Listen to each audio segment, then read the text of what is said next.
Help me." The voice didn't belong in a room filled with laughter, champagne glasses, and a string quartet playing beneath a ceiling of crystal chandeliers. Yet it slipped through the walls like a ghost that refused to stay hidden, soft, trembling, and unmistakably real. And while no one else seemed to hear it, one small girl froze as if the entire world had just whispered directly into her ear. Lily Carter stood near the service hallway, clutching the edge of a silver tray far too heavy for her. Small hands, her faded blue dress brushing against polished marble floors that reflected a world she was never meant to be part of, a world where diamonds glittered like stars and voices carried confidence instead of caution. And yet in that moment, none of it mattered because the sound came again, faint but desperate, like someone trapped behind something solid, something cold, something unseen. The Caldwell estate rose above the city like a glass palace, its sprawling grounds stretching over acres of manicured gardens and white stone pathways, every corner designed to impress, every surface shining under soft golden light. Tonight transformed into the setting of the most talked-about wedding of the year. Ethan Caldwell, the billionaire whose name was etched into skyscrapers and whispered in boardrooms, was about to say his vows, and the guest list read like a catalog of power, senators, CEOs, celebrities, all gathered under one roof, their laughter blending with the music, their presence filling the air with a quiet kind of authority that made people like Lily feel smaller just by breathing it in. She wasn't supposed to be here, not really. Her mother had told her that twice, maybe 3 times, before they arrived. Stay quiet, Lily. Stay out of sight. Pretend you're not even in the room. And Lily had nodded, because she understood, because she had always understood. Her mother moved through places like this like a shadow, polishing surfaces, clearing plates, existing only in the spaces no one looked at. And Lily had learned to do the same, to fold herself into corners, to make her presence as light as air.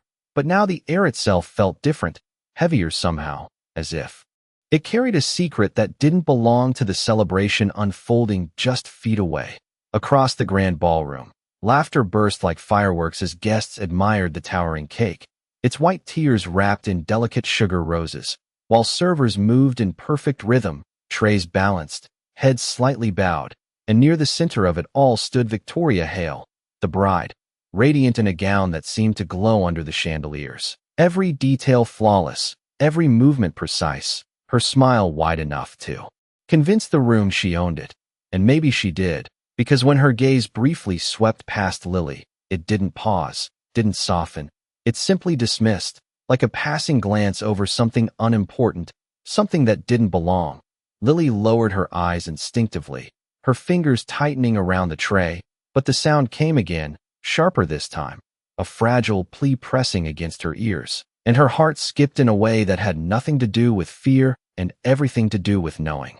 Knowing that something was wrong in a place that was supposed to be perfect. She turned slightly, her gaze drifting toward the long hallway that stretched behind the main event, where the light dimmed and the music softened into a distant echo.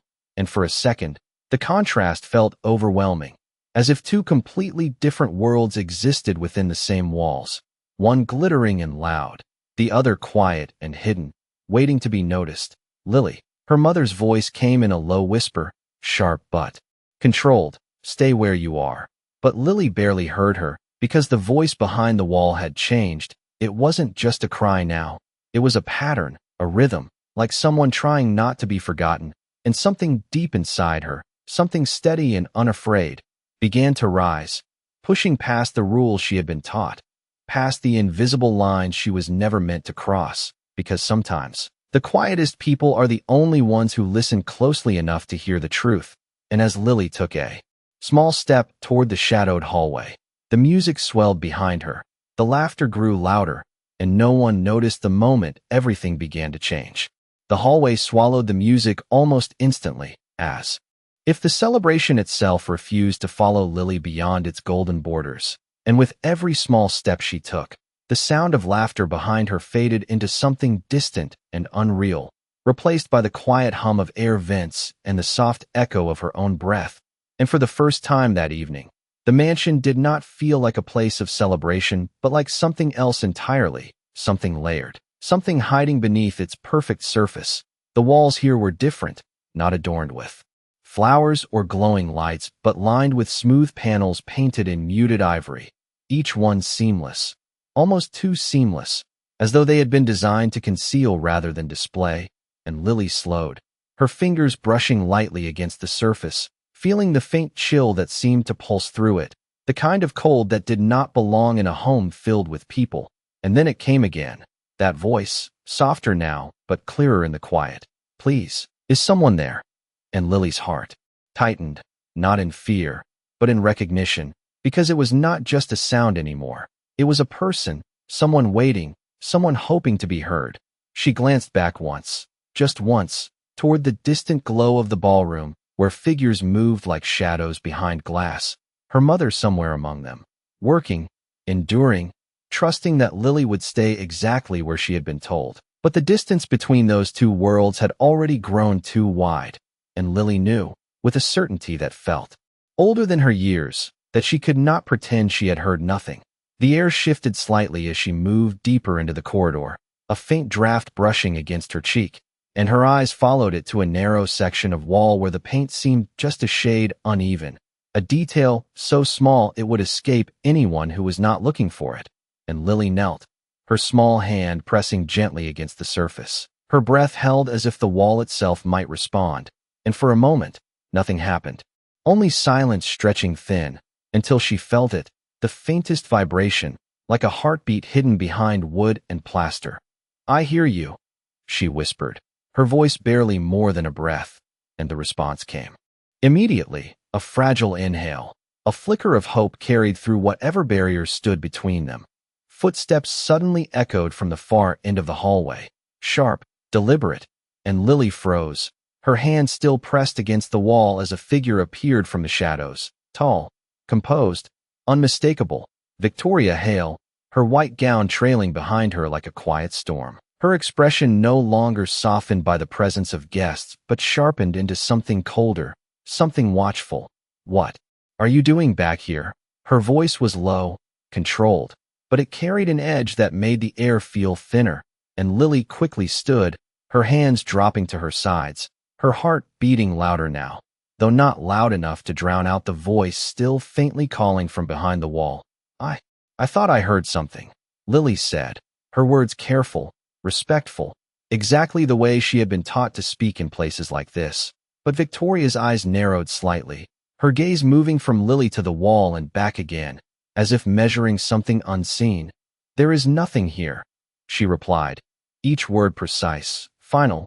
"You should not wander where you do not belong." And the sentence lingered longer than it should have, heavier than it sounded, like a warning wrapped in politeness. Lily nodded quickly, lowering her gaze, playing the part expected of her. But inside, something refused to settle, because she had heard it, she knew she had, and the truth of it pressed against her thoughts with quiet insistence. And as Victoria turned away, her footsteps echoing once more down the corridor, Lily remained still, waiting, listening, until the silence returned, thick and complete. And then, just as she began to doubt herself, the voice came again, weaker now, but still there, still reaching, and Lily looked at the wall, at the place where her hand had felt that hidden pulse, and in that moment, the fear of being seen faded into something smaller than the need to understand, because some secrets are not meant to stay buried, not when someone is still calling from the other side.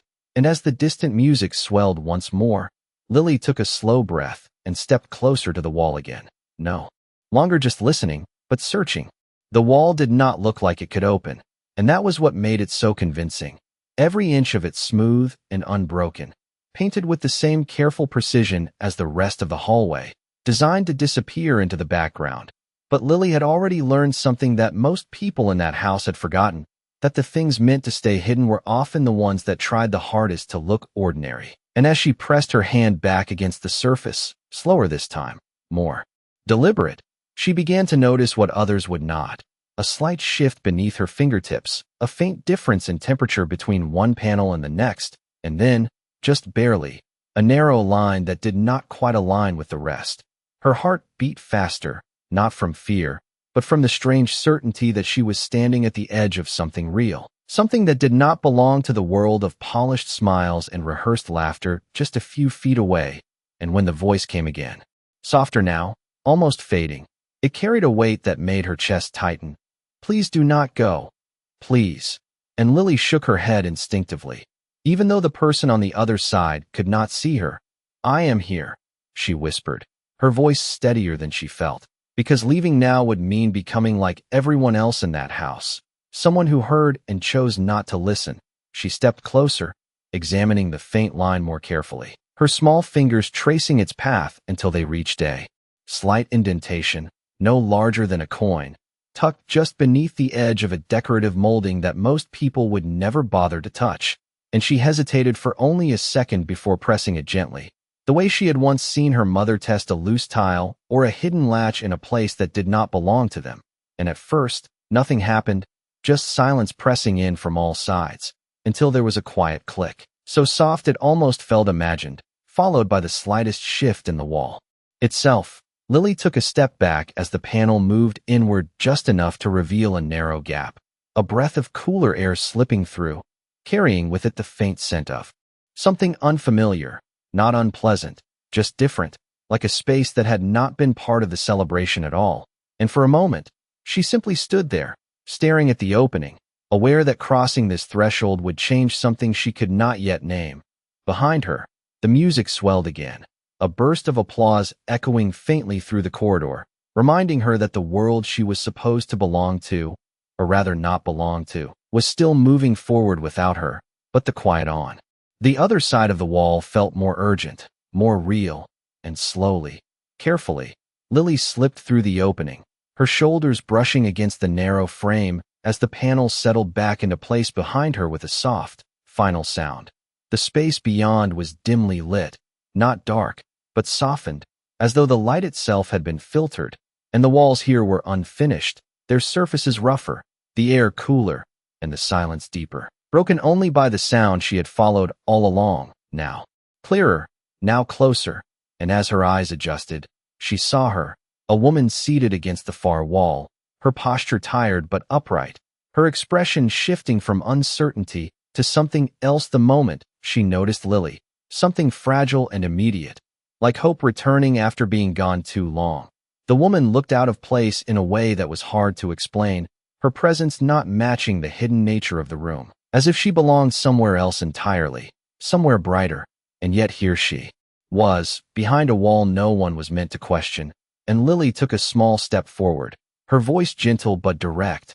"I heard you," she said, and the woman's eyes filled with a quiet relief that needed no explanation. "I was beginning to think no one would," she replied softly, her voice carrying the same tremor Lily had heard through the wall, but now it was steadier, anchored by the simple fact that someone had finally listened. And in that moment, Lily understood that whatever this place was, whatever secrets it held, they were not accidents, and the celebration happening just beyond those walls was built on something far more fragile than it appeared. The woman did not move right away, as if even the smallest motion might break the fragile moment that had just formed between them, her eyes fixed on Lily with a mixture of disbelief and quiet urgency. And for a second, neither of them spoke, the silence stretching in a way that felt heavier than anything in the grand ballroom beyond the walls, until the woman finally exhaled, a slow, steady breath that seemed to carry days of waiting with it. "You should not be here," she said softly, though there was no anger in her voice, only concern. The kind that belonged to someone who understood the risk of being seen in a place like this. Lily stepped closer, her small shoes barely making a sound against the unfinished floor, her gaze steady despite the unfamiliar space. "Neither should you," she replied, her words simple but unshaken, and something in the woman's expression changed, not surprise exactly, but recognition, as if she had forgotten what it sounded like to hear the truth spoken without hesitation. The light in the hidden room came from a single narrow fixture overhead, casting soft shadows that made everything feel slightly unreal. And Lily could see more clearly now. The woman's dress, elegant but no longer pristine, the kind of dress that belonged in the ballroom, not behind a wall, her hair carefully styled but slightly undone, her posture still carrying a quiet dignity that no hidden space could take away. And it became impossible to ignore the question forming in Lily's mind. "Who are you?" she asked her. voice gentle but direct. The woman hesitated, her eyes flickering toward the wall as if measuring something beyond it, something tied to the world outside. And when she finally spoke, her voice was lower, more deliberate. "My name is Claire," she said. And then, after a brief pause that felt heavier than the words themselves, "I was supposed to be standing where she is now." And the meaning of it settled into the room like a quiet echo. Not loud, not dramatic, but unmistakable. Lily's brow furrowed slightly, her mind working to place the pieces together, because she had seen the bride, had watched the way everyone looked at her, the way the entire evening seemed to orbit around her presence. And yet here, hidden behind a wall, was someone who spoke as if that place had belonged to her instead, and the contrast did not feel like a misunderstanding. It felt like something deeper, something carefully rearranged. "Why are you here?" Lily asked, her voice softer now, not out of fear, but out of the growing weight of what she was beginning to understand. And Claire's gaze lowered for a moment, her fingers lightly gripping the fabric of her dress, as if grounding herself in something real. "Because I was not supposed to be seen tonight," she answered, and the words, though calm, carried a quiet sadness that filled the space between them. "Some stories are easier to tell when certain people are not part of them," she added, her eyes lifting again to meet Lily's. And there was something steady in her expression now, something that had shifted the moment she realized she was no longer alone. From beyond the wall, the music swelled once more, louder this time, accompanied by the distant sound of applause, and Lily felt it then, the strange separation between what was happening outside and what she was witnessing here, as if the celebration itself was built on a version of the truth that was incomplete. And for the first time, she understood that the voice she had heard was not just asking to be found, it was asking to be remembered.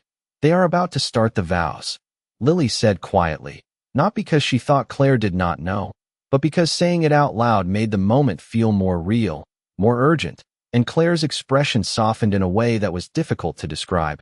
Not quite sadness, not quite acceptance, but something in between, something that suggested she had already made peace with a decision that had been made for her.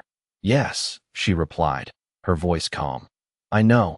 And yet the calm did not feel like surrender. It felt like something waiting, something unresolved.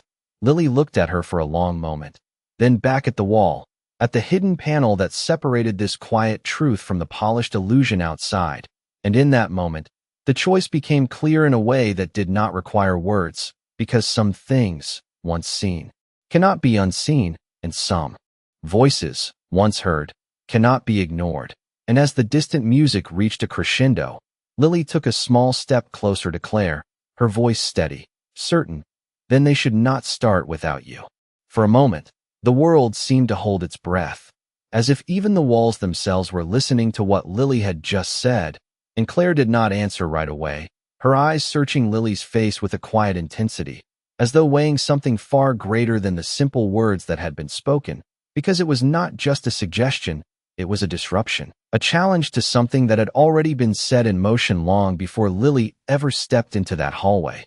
Beyond the hidden wall, the music softened into a delicate melody, the kind that signaled a moment everyone had been waiting for, and the faint murmur of voices shifted into something more focused, more expectant, and Lily could almost picture it without seeing it. The rows of guests turning their attention forward, the officiant standing ready, the bride poised at the center of it all, and somewhere in that room, Ethan Caldwell, the man whose name carried weight in every corner of the country, preparing to make a promise he believed was real. Claire finally looked away, her gaze drifting toward the unseen ballroom, her expression tightening just enough to reveal the conflict beneath her calm. "It is not that simple," she said softly, her voice steady but edged with something deeper, something that spoke of decisions made without her, of doors closed quietly and explanations never fully given. "Things like this, they are arranged, decided, presented," she continued, her words measured, as if she had repeated them to herself many times before. "And once the story is told, it becomes very difficult to change it." Lily listened, her brow furrowing slightly, not because she did not understand, but because she understood too well. In her own way, she had seen how people like her and her mother were expected to stay in the background, to accept what was placed in front of them without question, to let the world move around them without ever trying to shift it. But something about this moment felt different, heavier, as if the truth here was not just being ignored, it was being replaced. "But it is still your story," Lily said quietly, her voice carrying a calm certainty that did not match her age, and Claire's eyes flickered back to her, something softening again, something almost fragile, because the idea itself, that the story could still belong to her, seemed both distant and dangerously close at the same time. The air in the hidden room felt tighter now, not suffocating, but charged, as if the choice they were standing in front of was beginning to take shape, and Lily glanced back toward the panel, the invisible barrier that separated truth from appearance, her mind moving quickly, piecing together what little she knew with what she could feel, because even without understanding every detail, she knew one thing with absolute clarity. Someone had decided that Claire should not be seen tonight, and that decision had been accepted by everyone except the one person who had heard her voice. "If you stay here," Lily continued, her words careful but firm, "then nothing changes." And the simplicity of it landed in the room with a quiet force, not dramatic, not loud, but undeniable, and Claire closed her eyes for a brief second, as if letting the truth of it settle, because sometimes the hardest thing to face is not what has been taken, but what is still possible. From beyond the wall, the officiant's voice rose faintly, carrying the opening words of a ceremony that had already begun, and the timing pressed in on them, not as panic, but as urgency, a reminder that moments like this did not wait. They moved forward, with or without the people they affected most. Claire stood slowly, her posture straightening as if something inside her had shifted, something small but significant, and for the first time since Lily had entered the hidden room, she looked less like someone placed there and more like someone deciding what to do next, her hand smoothing the fabric of her dress in a gesture that felt almost automatic, a return to the person she had been before this room existed. And when she looked at Lily again, there was a new steadiness in her gaze, something that had not been there before. "If I walk out there," she said, her voice quiet but clear, "everything will change." And Lily nodded without hesitation, because that was exactly the point, and because she had already crossed the line between staying invisible and being seen the moment she chose to listen, and now, standing in a space no one else knew existed, with a truth no one else had heard, she understood that some moments are not about whether you are supposed to act, but whether you can live with yourself if you do not. And as the distant words of the ceremony continued, drifting through the walls like a reminder of what was already unfolding, Lily stepped closer to the panel once more, her hand lifting toward the hidden latch, her voice steady, unwavering. "Then let them see." The latch felt smaller this time, as if the decision behind it had made it easier to find, and Lily's fingers pressed against it with a quiet certainty that did not belong to hesitation, and beside her, Claire stood still for one last second, not frozen, but grounded, as if she was letting the weight of everything settle into place before stepping forward. And when the panel shifted open once more, the faint glow of the hallway spilled into the hidden space, drawing a thin line between what had been concealed and what was about to be seen. The music beyond had changed, softer now, more focused, the kind that held a room in anticipation, and the voice of the officiant carried clearly through the corridor, steady and practiced, speaking words about commitment and truth that seemed to echo differently now, as if they were being tested by something just beyond their reach. Lily stepped through first, not because she needed to lead, but because she had already crossed the line that mattered. And Claire followed, her movement calm but deliberate, her posture straight, her presence shifting the moment she entered the light, as if the hallway itself recognized that she belonged somewhere more visible than where she had been kept. The corridor felt narrower now, not physically, but in the way time pressed against it, every second carrying them closer to a moment that could not be undone. And as they moved toward the ballroom, the contrast returned in full force, the quiet hum of the hidden space giving way to the layered sounds of celebration, glasses clinking, voices murmuring, the soft rise of music that wrapped itself around the room like a promise. At the edge of the hallway, Lily paused just long enough to look back, not at the hidden panel, but at the space they had left behind, a place that now felt smaller, not because it had changed, but because it no longer held the same power over what came next. And then she turned forward again, her gaze steady, her steps sure.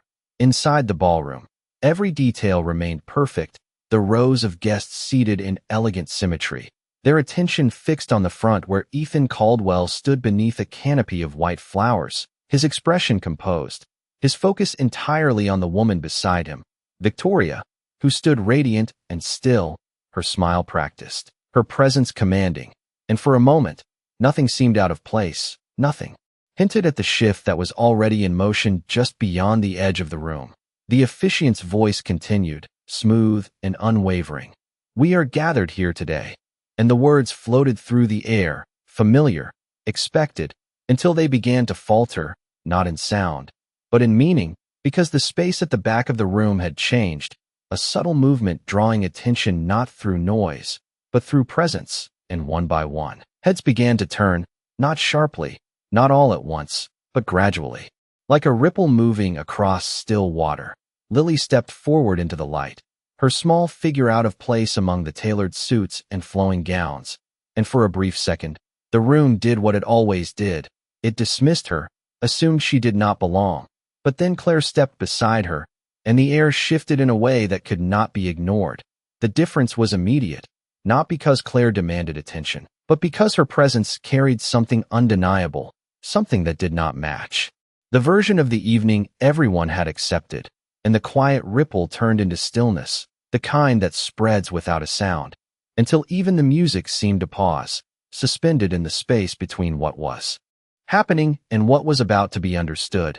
Ethan's gaze lifted, drawn not by confusion, but by something deeper, something instinctive, and when his eyes met Claire's, the composure he had carried all evening flickered, just for a moment, just enough to reveal that recognition had already taken root, and Victoria's smile, still perfectly placed, tightened almost imperceptibly, her posture remaining unchanged, but her eyes sharpening in a way that suggested she had been waiting for this possibility, even if she had believed it would never arrive. Lily stood quietly at Claire's side, no longer hidden, no longer invisible, her presence a quiet anchor in the center of something far larger than herself. And as the room settled into a silence that held more weight than any applause, it became clear that the story everyone thought they were witnessing was no longer the only one being told. And for the first time that evening, the truth was not behind a wall, it was standing in plain sight. No one spoke at first, not because they did not have words, but because the moment itself demanded silence, the kind that settles over a room when something unexpected refuses to be ignored. And Ethan Caldwell stood at the center of it all, his gaze locked on Claire as if the rest of the world had fallen away, the carefully constructed ceremony around him losing its shape with every second that passed, and the confidence that had defined his posture only moments before began to shift into something more uncertain, more human, as recognition moved from his eyes to his expression in a way that could not be mistaken. Claire, her name left his lips quietly, not announced, not questioned, but acknowledged, and it carried across the room with a weight that made every guest feel as though they had just stepped into a conversation they were never meant to hear. Beside him, Victoria did not move immediately, her stillness almost impressive in its control, but her eyes, sharp and calculating, flickered between Ethan and Claire, measuring, adjusting, searching for a way to hold onto the narrative that had already begun to slip. And when she finally spoke, her voice was smooth, composed, untouched by the tension that had filled the air. "This is not appropriate," she said, her words directed not at Claire, but at the room itself, as if she could reframe the moment simply by defining it. "We have guests, we have a ceremony, and interruptions like this." She let the sentence trail off with a practiced pause, one that suggested authority without needing to demand it. But the room did not respond the way it had before. The quiet remained, heavy and attentive, and for the first time that evening, Victoria's control felt less certain, not because she had lost it, but because something else had entered the space, something that did not follow the same rules. Claire stepped forward, not dramatically, not with urgency, but with a calm that carried more weight than any raised voice could have, her presence steady, her gaze unwavering as it met Ethan's, and when she spoke, her voice did not need to rise. because the room was already listening. "I am not here to interrupt," she said, her words clear, deliberate. "I am here because I was meant to be here." And the simplicity of it settled into the silence like a truth that had been waiting to be spoken. A ripple of murmurs moved through the guests now, not loud, but impossible to ignore, and Lily, standing just behind Claire, felt it, the shift from curiosity to realization beginning to take hold. Because even those who did not understand the full story could sense that something important had just been revealed. Ethan took a step forward, his attention fixed entirely on Claire now. The ceremony forgotten, the expectations that had surrounded him moments ago dissolving under the weight of something far more personal. "I thought," he began, his voice faltering slightly, as if the words he had been given no longer fit the reality in front of him. "I was told." And he stopped, not because he did not know what to say, but because the truth he had accepted was beginning to unravel in real time. Victoria's expression tightened, just for a fraction of a second, before she stepped in, her movement smooth, controlled, placing herself slightly closer to Ethan, not blocking his view, but influencing it. "You were told." "What was necessary?" she said gently, her tone shifting to something softer, more persuasive. "There were complications, things that would have made tonight impossible, and we agreed that this was the best way forward." Her words were carefully chosen, not outright denying Claire's presence, but reframing it, reshaping it into something that could be managed, contained. Claire did not look away, her calm unchanged. "You agreed," she said quietly, correcting the narrative without raising her voice, and the distinction hung in the air, subtle but powerful, because it shifted the responsibility, the decision, the truth, and for the first time, the room could see the difference between what had been presented and what had actually happened. Lily watched it all unfold with a stillness that mirrored the room itself, her small figure unnoticed again in the presence of something larger, but her role in it already complete in the way that mattered most, because she had not changed the truth, she had simply allowed it to be heard, and now it was moving on its own, shaping the moment in ways no one could control. Ethan's gaze moved between the two women, the weight of expectation pulling in one direction, the clarity of recognition pulling in another, and for a long second, he stood there, caught between what he had been told and what he could now see. And then, slowly, deliberately, he stepped away from the altar, not dramatically, not with finality, but with intention, and the movement itself was enough to shift the entire room, because it was no longer about what had been planned, it was about what was real, and as the distance between him and the ceremony grew, the truth that had once been hidden behind a wall now stood at the center of everything. Impossible to ignore, impossible to silence. And for the first time that evening, the story belonged to the people who had been left out of it. The space between them felt different now, no longer filled with uncertainty, but with something clearer, something that had taken shape the moment Ethan stepped away from the altar, and every eye in the room followed that movement, not out of curiosity anymore, but because it carried consequence, the kind that could not be undone or ignored. And as he came to a stop just a few feet from Claire, the distance between them seemed smaller than it should have been, not measured in steps, but in everything that had been left unsaid. "Why was I not told the truth?" His voice was steady, but beneath it there was something sharper, not anger, but the quiet weight of realization. And the question was not directed at Claire, it was directed at everything that had surrounded him.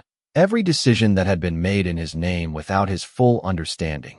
Victoria moved then, her composure still intact, but her control no longer effortless, her steps measured as she approached, her expression carefully arranged into something calm, something reassuring.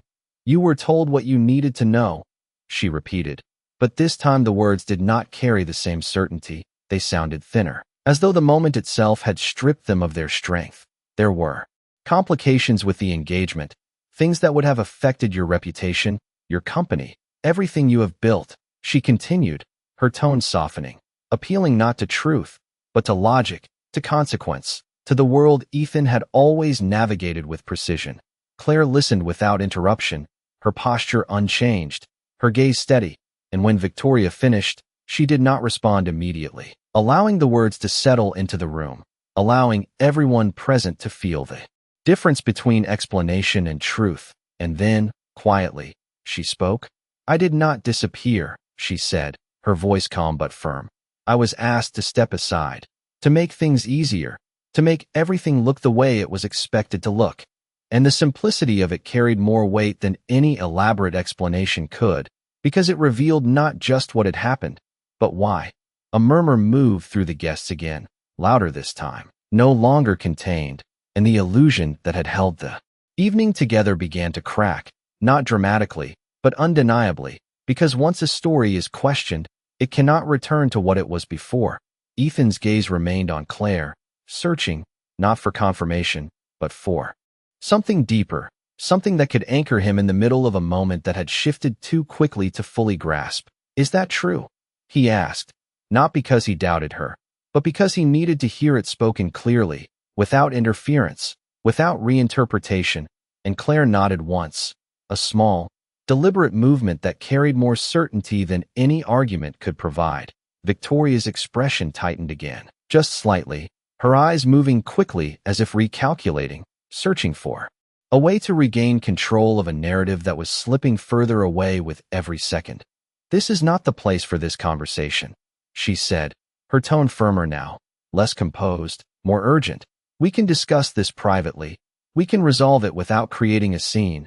But the words no longer held authority, because the scene already existed, and it was no longer hers to contain. Ethan straightened slightly, his posture shifting in a way that reflected a decision taking shape, not rushed, not emotional, but deliberate. And when he spoke again, his voice carried a clarity that had not been there before. "No," he said quietly, and the single word cut through the room with more impact than any raised voice could have. "If this concerns my life, then it deserves to be heard." And the statement settled over the guests like a final turning point, because it marked the moment when the balance shifted completely. Lily stood near the edge of it all, her small presence once again blending into the background, but her eyes taking in everything. The way the room had changed, the way the people who once filled it with certainty now seemed uncertain themselves, and she understood, in a way that did not need explanation, that the truth did not arrive loudly. It arrived quietly, and once it was there, it reshaped everything around it. Claire took a slow breath, her shoulders rising and falling as if releasing something she had carried for too long, and when she spoke again, her voice was not just calm, it was steady in a way that suggested she no longer needed to hold back. "I was not given a choice," she said, her gaze moving briefly across the room before returning to Ethan. "And tonight was supposed to continue without me, as if I had never been part of it." And the words, simple as they were, landed with a weight that no one could ignore, because they did not accuse, they revealed. And as the silence returned, deeper now, more complete, it became clear that what had been hidden was no longer hidden, and what had been accepted was no longer certain. And in that moment, the truth did not just stand in the room, it defined it. The silence that followed did not feel empty, it felt full, as if every person in the room was holding the same unspoken realization at the exact same time. And Ethan stood at the center of it, no longer as the man hosting a perfect evening, but as someone seeing clearly for the first time the layers of expectation, control, and quiet decisions that had shaped the moment without his full awareness. And when he looked at Claire now, it was not with confusion, but with understanding that was still forming, still settling into place. Victoria's composure, though still present, had shifted into something more rigid, less fluid, as though she was holding on to something that was already slipping beyond her reach. And for the first time, her silence spoke louder than her words had, because there was nothing left to redefine, nothing left to rearrange. The truth had already stepped into the room and taken its place. Ethan took a slow breath, his shoulders rising slightly before settling again, and when he spoke, his voice carried a calm that did not come from control, but from clarity. "This was never about making things easier," he said, not looking at Victoria, but at the space between them, at the idea of the life he had been prepared to step into. "It was about deciding what was real without asking me." And the weight of that realization settled over the room in a way that no one could dismiss. Because it was not loud, it was not dramatic, it was simply true. Claire did not move closer, did not try to fill the space between them, because she did not need to. Her presence was already enough, steady and grounded, and for the first time since she had stepped into the ballroom, there was no hesitation in the way she stood. No trace of the hidden room in her posture. Only the quiet certainty of someone who had nothing left to prove, only something left to reclaim. Ethan turned fully toward her then, the decision in his expression no longer forming. "But Maid, you should have been the one standing here," he said, and the words were not spoken with regret, but with recognition, as if he was finally aligning what he saw with what had always been true. A ripple moved through the guests once more, softer this time, not driven by curiosity, but by understanding, the kind that arrives slowly and stays, reshaping how a moment is remembered long after it has passed. Victoria remained still, her gaze steady, but her influence over the room had faded into something quieter, something less certain, and though she did not speak again, the absence of her voice felt like its own answer, a space where control had once been, now replaced by consequence. Lily stood at the edge of it all, her small figure once again, blending into the background of a room that no longer felt as overwhelming as it had before, and she watched as the story unfolded without her needing to step forward again, because her part had already been played, not through force, not through demand, but through something far simpler. She had listened when no one else did, and in doing so, she had changed everything. The officiant lowered his hand slowly. The ceremony paused not by interruption, but by truth, and the carefully arranged order of the evening gave way to something more honest, less predictable, and far more real.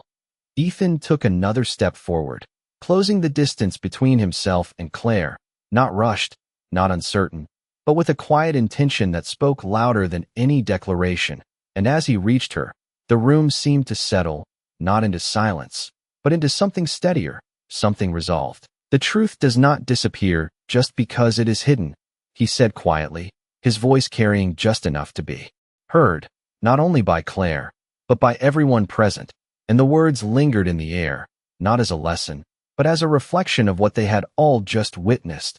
Beyond the walls, the night remained unchanged, the city lights still stretching into the distance, the world continuing as it always had. But inside the room, something had shifted, something permanent, because the moment was no longer about a wedding or a ceremony or an image presented to others. It was about the quiet courage of being seen and the undeniable power of a truth that refused to stay hidden.